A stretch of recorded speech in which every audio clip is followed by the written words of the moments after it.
Hello guys, thank you for joining this presentation. In this video we will talk about action research. It provides definition of action research, steps undertaken in action research, importance of action research and advantages and disadvantages of action research. Kurt Lewin, a professor at MIT, first coined the term action research in 1944, soon after Second World War.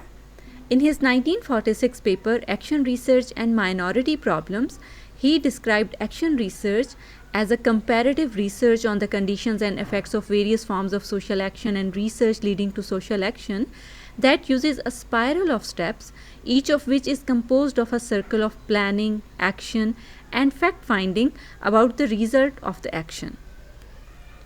Action research is generally applied in social sciences. In action research, researchers actively participate with respondents and the situation while also conducting research. The whole idea of action research is to learn from the intervention in an organization and then use that learning to benefit others. Action research is often confused with consulting. They are actually different. To do action research, you need to combine both action and research. However, action without research is consulting.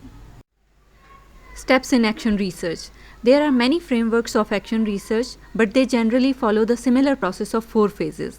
These phases are planning, action, analysis, and conclusion. Let's have a look on these steps one by one.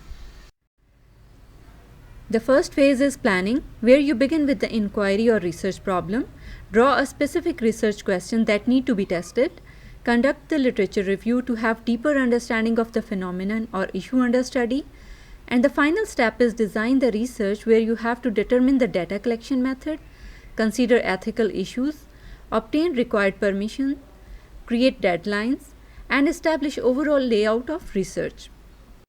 The second phase in action research is action, that is based on the multiple cycles of experimentation and data collection. Data could be qualitative, obtained through observations, documents, or interviews, and it could be quantitative, obtained through survey or performance data of an organization. In the analysis phase, researchers organize the data through graphs and trend analysis to have initial idea about the data. It is then analyzed to reach the findings of the research, and in the end, conclusion is made based on the findings. The last phase is conclusion, where you write the findings, share it with the world through publications, and reflect in your own practice. It leads to identify new inquiry and give the world future direction of research.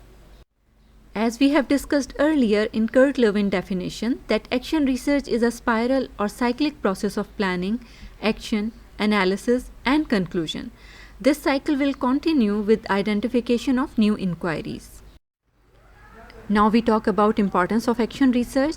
Action research studies demonstrate a contribution or a potential contribution to practice, that is action.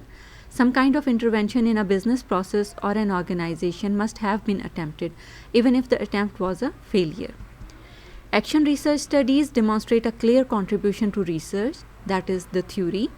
It is important that the action research study is situated within a wider problem domain, usually via literature review of your topic within a particular field, and the write-up specifies how the research contributes to the wider domain. Let's have a look at advantages and disadvantages of action research.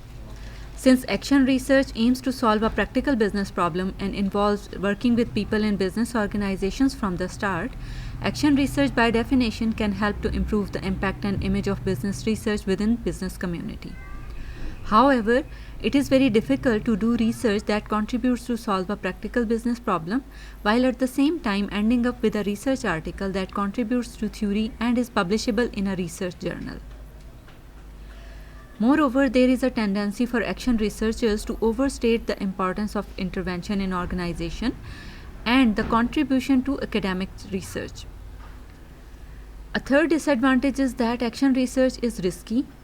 Action research tends to be riskier than other qualitative research methods simply because real-world projects may be subject to delays. Let's have a look on how action research is different from traditional research.